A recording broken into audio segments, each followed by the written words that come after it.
Hello, good morning সবাইকে। আমার চ্যানেলের নতুন আরও একটি এপিসোডে আপনাদের অনেক অনেক স্বাগতম। কেমন আছেন সবাই? চলুন আজকে বানাবো মিষ্টি আমের আচার। এই আচার বানানোর জন্য কি নিয়েছি, কেমনভাবে বানিয়েছি সেটা আপনাদের সঙ্গে শেয়ার করব। চলুন দেখে নেওয়া যাক। প্রথমে আমি কিছুটা কাঁচা আম লম্বা লম্বা ফালি করে কেটে নিয়েছি। তারপরে পরিষ্কার জলে ভালো করে ধুয়ে নিলাম। তারপর নিয়ে নিয়েছি কিছুটা মশলা, যেমন চিনি, পাঁচফোড়ন, লঙ্কা গুঁড়ো, হলুদ গুঁড়ো, লবণ এবং ভাজা মশলার গুঁড়ো।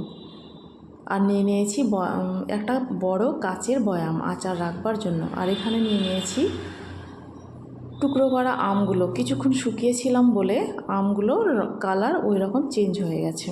তারপর বসিয়ে দিলাম গ্যাসের উপরে একটা বড় হাঁড়িটা গরম করে দিয়ে দিলাম সর্ষের তেল। আর এই তেলের মধ্যে দিয়ে দেব কিছুটা পরিমাণে পাঁচফোড়নটা একটু ভাজা ভাজা হয়ে এলে একটা সুন্দর স্মেল বের হবে, তখন দিয়ে দেব সব পরিমাণ মতো শুকনো মশলার গুঁড়োগুলো। তারপর কিছুক্ষণ নেড়ে চেড়ে দিয়ে দেব টুকরো করে রাখা আমগুলো।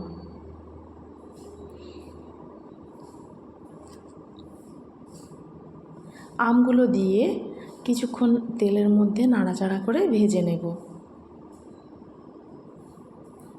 এই আচারটা বছরে আমের সময় যদি করে রাখা যায় তাহলে সারা বছর সংরক্ষণ করে খাওয়া যায়, ভাত, রুটি, খিচুড়ি সব কিছুর সঙ্গে।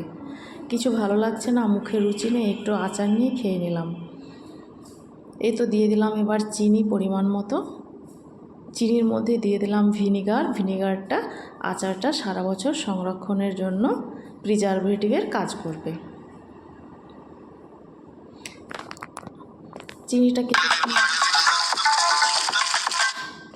চিনিটা কিছুক্ষণ গলতে সময় লাগবে, ঢাকা দিয়ে রেখে দিয়েছিলাম। এই তো চিনিটা প্রায় সেরায় পরিণত হয়ে গেছে গলে।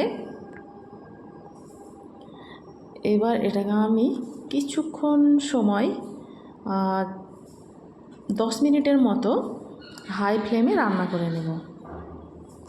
তারপরে আঁচটা কমিয়ে দিয়ে লো ফ্লেমে আস্তে আস্তে আচারটা তৈরি করব, যেন আচারের প্রত্যেকটা পিসের মাঝে টক, ঝাল, মিষ্টি সব কিছু ঢুকে একদম মজে যায়।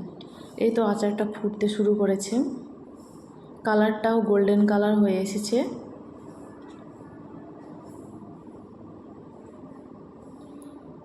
হালকা একটু নরম হয়েও এসেছে।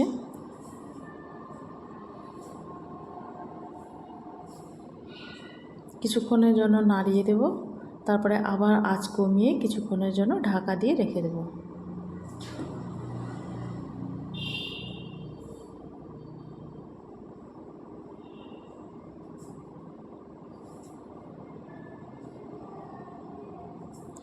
শিরাটাও ঘন হয়ে আসছে আস্তে আস্তে। শিরাটাকে একদম আজকে গাঢ় করে নেব।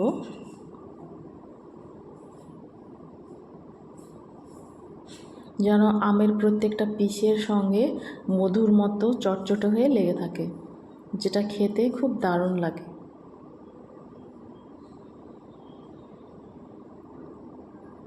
এই তো প্রায় আচারটা হয়ে এসছে। এখন আমি লো হিটে রান্না করছি। আমগুলো প্রায় স্বচ্ছ হয়ে গেছে, কালারটাও খুব সুন্দর চলে এসছে। আচারটা হয়ে গেছে প্রায়।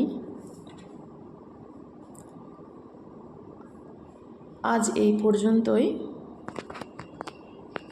দেখা হচ্ছে নেক্সট কোনো এপিসোডে। ভিডিওটা যদি ভালো লেগে থাকে তাহলে অবশ্যই লাইক, কমেন্ট এবং শেয়ার করে দেবেন। আর ততক্ষণ পর্যন্ত আপনারা সুস্থ এবং স্বাভাবিক থাকবেন।